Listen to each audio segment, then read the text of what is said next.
And he gets Dylan Donegan, who's on that 4-color Delver deck. All right, I'm going to root for Dylan. You root for Sam. How's that? I mean, I don't like rooting for miracles, but he has Monastery Mentor, and Dylan's a token imposter. I want to root for Dylan. He's my homeboy. So we've got Dylan Donegan is on Grixis Delver. Sam Roukas is on Miracles. They're both 6-1, so whoever wins this round is going to lock themselves up for day 2. They are going into game 3. And so for those of you who aren't particularly familiar with this matchup, Dylan Donegan, he's basically the aggro deck. Miracles is the control deck. Dylan is playing one of the bigger aggro decks in terms of legacy, so it's a little slower. It's not as fast as something like Infect or Temur Delver. It's a little bit bigger than that, a little bit slower, and that's going to give the Miracles deck a little bit more time to set up shop. The one thing that is good about Dylan's deck against Miracles is he does have access to cards like Cabal Therapy, which can be really potent. And I believe a lot of times they'll have access to Abrupt Decay, although it doesn't look like Dylan has that today. But the Cabal Therapies can be a really powerful weapon against these Miracles decks. So it looks like Sam is just playing Draw Go, and Dylan was able to suspend an Ancestral Visions on turn 1. Wait, what? So he has 1 Ancestral Visions in his sideboard that he's brought in, and this is going to be poised to put in some work against this Miracles deck. Now, looks like Dylan has gone ahead and flashed in a Vendilion Click in Sam's draw step. He has gone ahead and used a Swords to Plowshares to get rid of it, but Dylan's going to see a hand with 4 lands, 2 Jace the Mind Sculptor, and a Council's Judgment. So if Dylan has an answer to a Jace the Mind Sculptor, maybe he goes ahead and gets rid of one of these.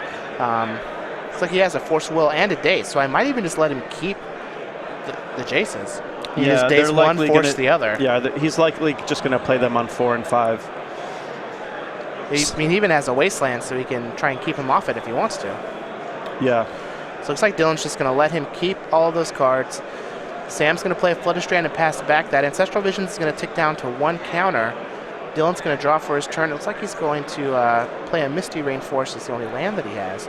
But next turn, things are going to pop off when he gets to draw 3 cards for that Ancestral Visions and then a card for his turn. And the pressure is on Sam to do something because of that Ancestral, but apparently he's being pretty patient with it. Yeah, so Sam's just going to play another land and pass. Dylan's going to draw 3 cards. Looks like he picked up a Young Pyromancer, which is going to be real big if Sam doesn't have a way to stop it here. Yeah, the fact that Council's Judgment is sorcery speed is a little problematic. And Dylan has a Cabal Therapy, but Sam has double Jace in his hand. This is going to be bad. This could be filthy. Ooh, if I'm Dylan here, I might even contemplate cashing in a Force of Will to save this Pyromancer. Yeah, you're going to be able to tear apart the rest of Sam's hand, but it looks like Dylan values his Force of Will a little bit more. It looks like Dylan might actually have another Young Pyromancer in his hand, which... If he does, I could imagine him just playing it here and then getting rid of that Council's Judgment on the flashback. Yeah. Looks like he's just going to do it next turn just to get a little more information on his opponent's hand. So Sam's just going to play a land and pass. Cabal Therapy is a great card.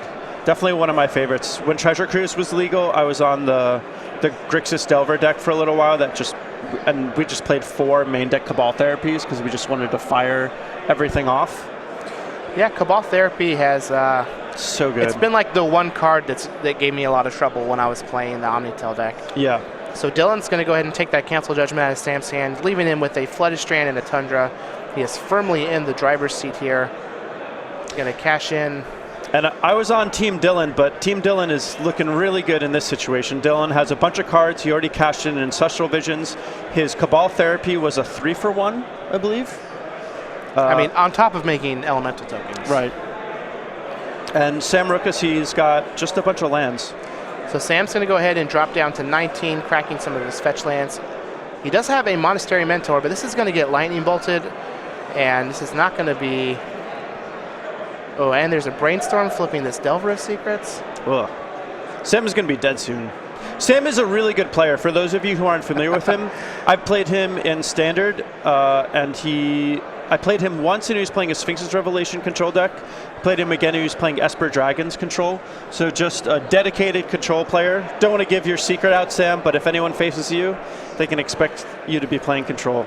So Dylan's just going to go ahead and Lightning Bolt that Monastery Mentor, make another elemental token, crash into the red zone for 6. He's going to sit on that Brainstorm for a little bit. No reason to cash it in now. He basically has all he needs on the battlefield. Yeah. And at this point, it's up to Sam to try and battle back. I imagine he's looking for something like Terminus at this point. Yeah, he needs it real bad. Terminus would be a way that he could catch up in a big way. So we've got a land off of Sam, but he did find a Ponder off of that Brainstorm shuffle. So if Sam can manage to not die, he does have ways of clawing back into this game. A card like Terminus specifically would allow him to establish control of the board. So it looks like he's going to daze. He's dazing this Brainstorm a couple times to make Sam use some of his fetches and generate some elementals. And Dylan Donegan, he is small, but he is fierce. Just takes him down. Using his own tokens nonetheless. I mean, which are imposters. Extra style points. We might as well just give him a win for the next round.